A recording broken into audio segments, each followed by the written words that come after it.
While I was out on my vacation, I had to rapidly get caught up on everything Langrisser had coming, and there was no way I was gonna miss out on Fairy Tail, alright?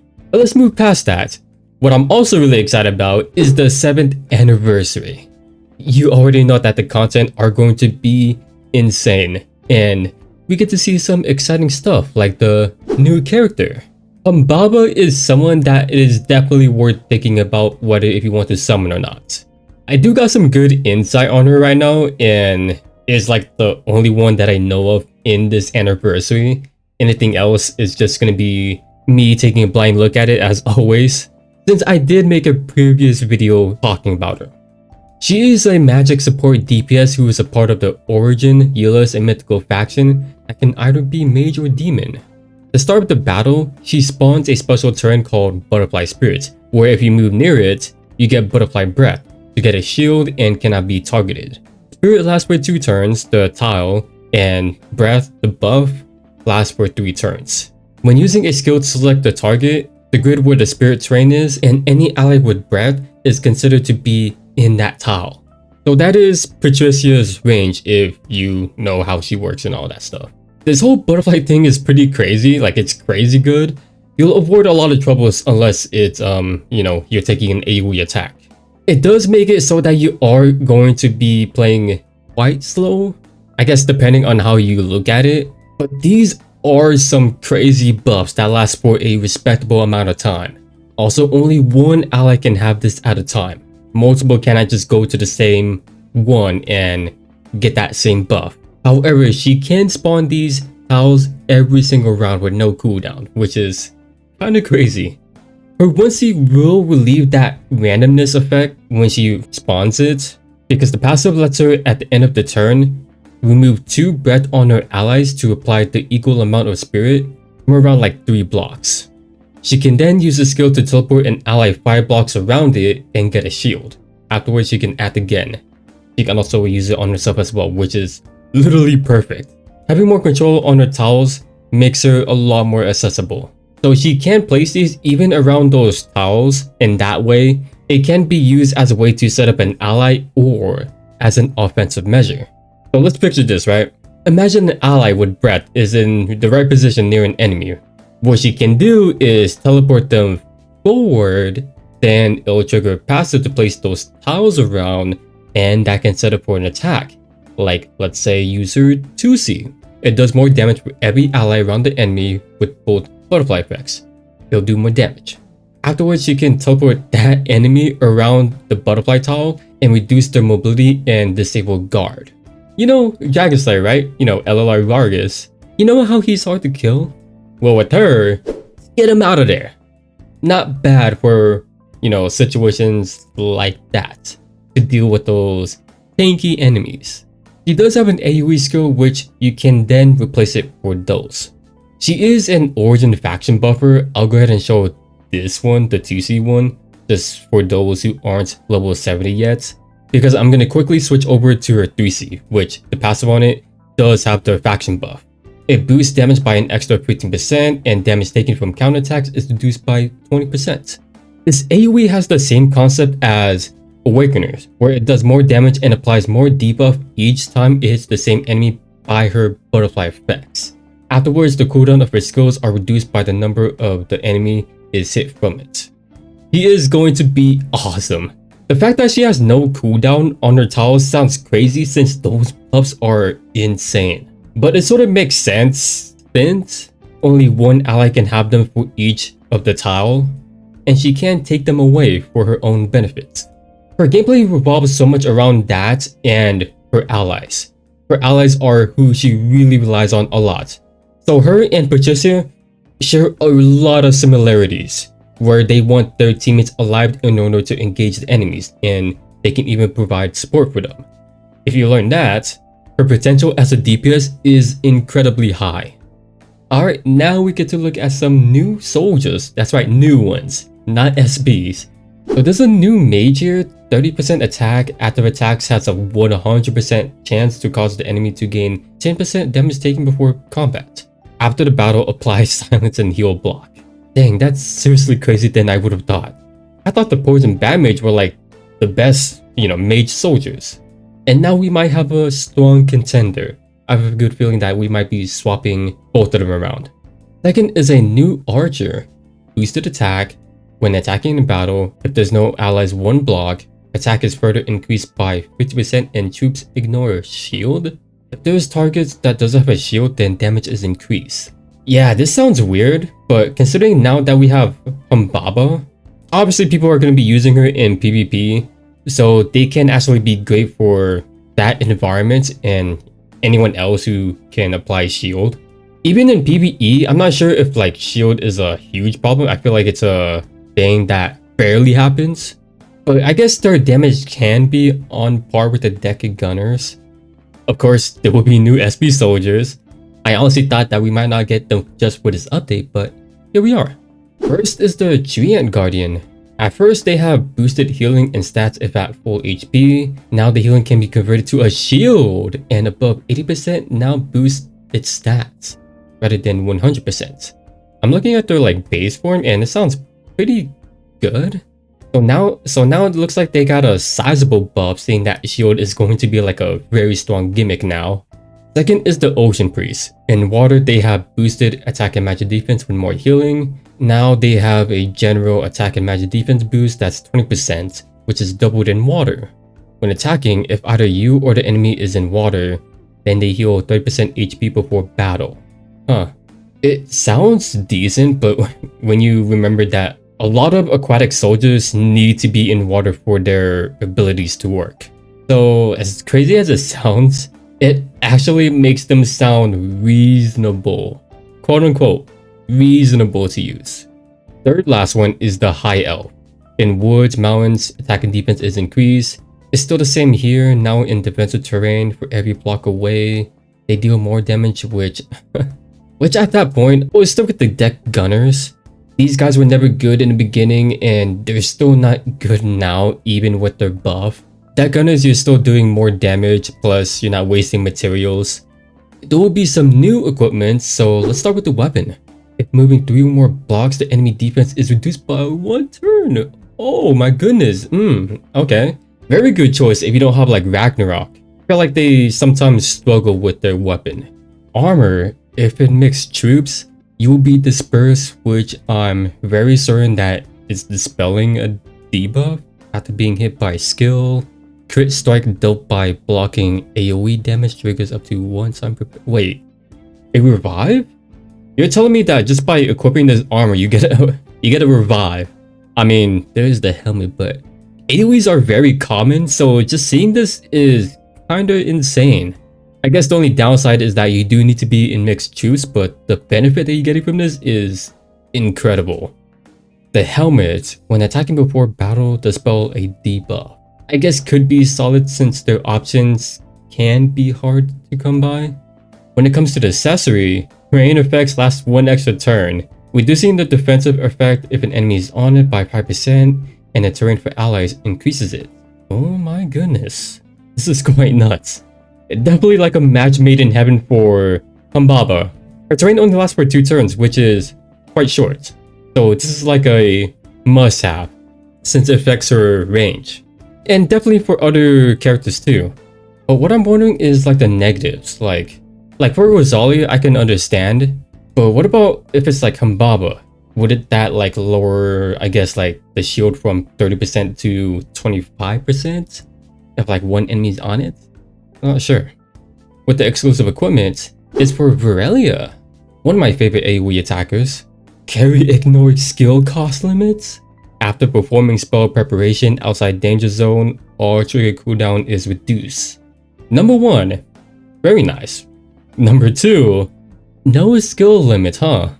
That just means more firepower for her, I guess. In PvP, I don't see how you would really use it, because she does have 2 good onesie skills, which is one of them is to buff up her damage, and the second one is a revive. And plus, you're normally going to carry 2 AoE skills with her, which is good enough as it is.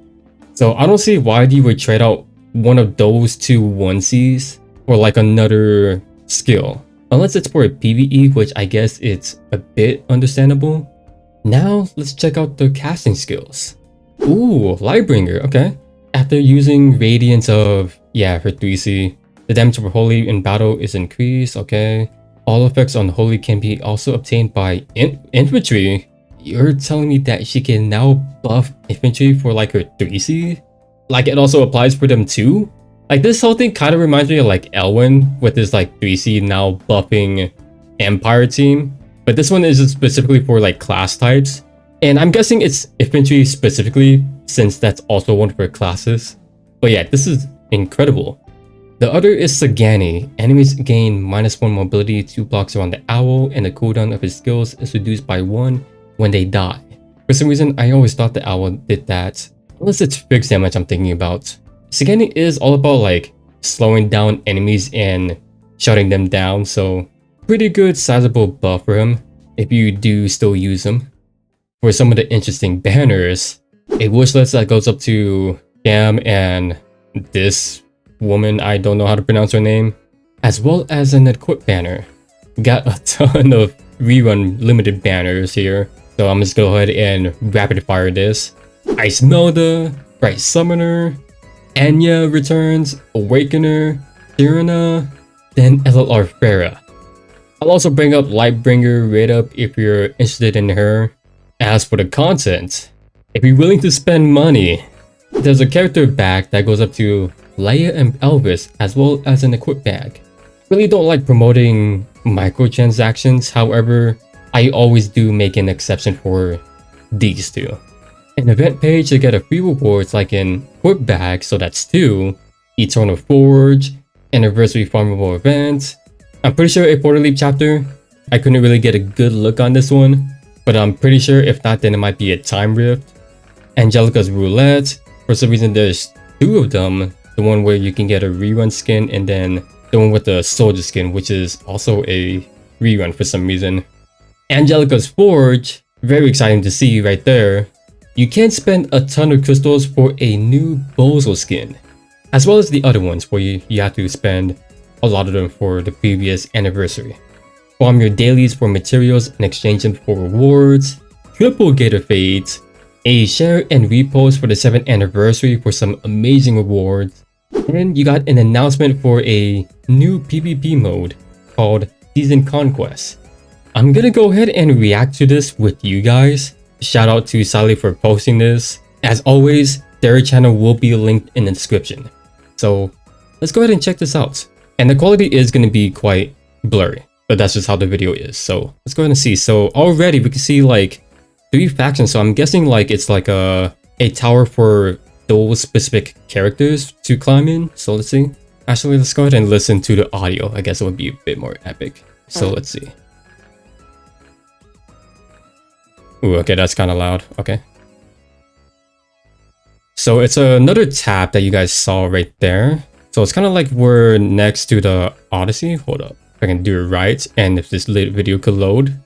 Okay, yeah, you can see right here. I know it's kind of like blurry, but you can see it's like another HUD.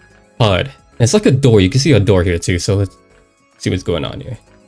So yeah, and look at that. There's timers. So I wonder what that could be. You also got a crafting thing and whatever this thing is here. Achievement and whatever this is.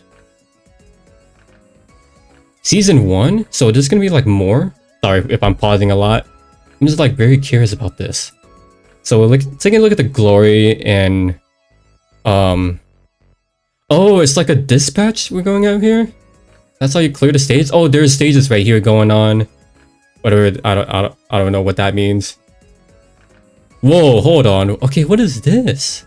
So you got, okay, so it looks like you can deploy your own characters, and I guess like on the side, you can put your other characters to give them like a buff. So yeah, I'm guessing it would be like a buff. This is like, I guess for like different effects, because you can see like right here, you see like numbers. I'm guessing that's like stats up, and then when you look at like high, not to, I guess it gives like certain different things. Okay, so we got Bernhard doing his thing. Look at that stats, it's crazy. Okay. Whoa, hold on, you see right there? I know this, it happened quite fast. So we got like Sonya's shield thing. So I'm. Oh, I think it's a shield. I think it's a shield. You could barely see right there. It's just like yellow bar and this dragon icon. I wonder what that could be. Freeze. Okay. Oh, constellation. Oh, this is the. Okay, so of course there's gonna be like a training ground. Oh, stats increase and I'm guessing buffs for a certain faction. Calamity skill? You can still buffs? Okay, so just like more stats increase. Huh, okay. So yeah, I still have like a lot of questions here. I feel like this is definitely going to be a bit more engaging compared to the Odyssey thing. But overall, this seems pretty promising. I always felt like the Odyssey was just a lot of rinse and repeats, so it just got boring pretty fast. Like, I still haven't finished it, just because it was kind of boring. This one, I'm exactly not really sure, but I'm kind of hyped for it. If you're interested in the skins, the Echo Light for the Spider Demon Soldier and Humbaba, I honestly don't really like it a whole lot. The design does remind me of, you guys know the game Azure Striker Gunvolt? The boss designs there reminds me of this. I don't know if you guys played that game, but it's a really underrated series that I still need to beat. This crazy looking skin for Bozo if you spend a crazy amount of crystals, and dang, Bozo's jacked. Some skins for both Virelia and Nemia. I'm probably crazy for still liking Virelia. Nemia's skin is quite funny. It looks cool and all, but looking at her chibi sprite, she literally has two of them where she's holding a water gun. Her Echo Light and now this one. What they should have done with this one is have her ride on her surfboard. Would have been sick.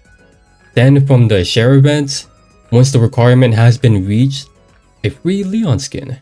I can't ever recall not ever meeting the requirement for them rewards, so definitely everyone should be getting them. Alright, so that was about most of everything interesting in this 7th anniversary that CN got. As always, anniversaries are always a banger, arguably. I feel like every anniversary has been pretty huge. I mean, you got Humbaba, who is starting to make the shield thing a core gimmick in this game. A new PvE game mode that was announced, and of course, a ton of crystals and vouchers. Thankfully you get a ton of them, because there will be a lot of returning limited banners returning for those who have missed them. And even the Wishlist banner as well. Definitely take full advantage of those. But yeah, I can't wait for all of this. The content sounds amazing as well, and making us realize that for real, that shields might be a lot more common now for even other characters as well. We should honestly start expecting more of them, like Bianca, who is coming out literally the next month. Honestly though, I'm a little bit disappointed because we need a new Meteor faction buffer. We need a new one. That's what I really want to see. Anyways though, if you guys like what you saw here and want to see more, feel free to leave a like on the video and subscribe if you enjoyed it. Also, feel free to let me know down in the comments how you guys feel about the 7th anniversary that CN got. With that being said, I hope that you guys have a good rest of your day and take care. So yeah. Thanks for watching. Your fellow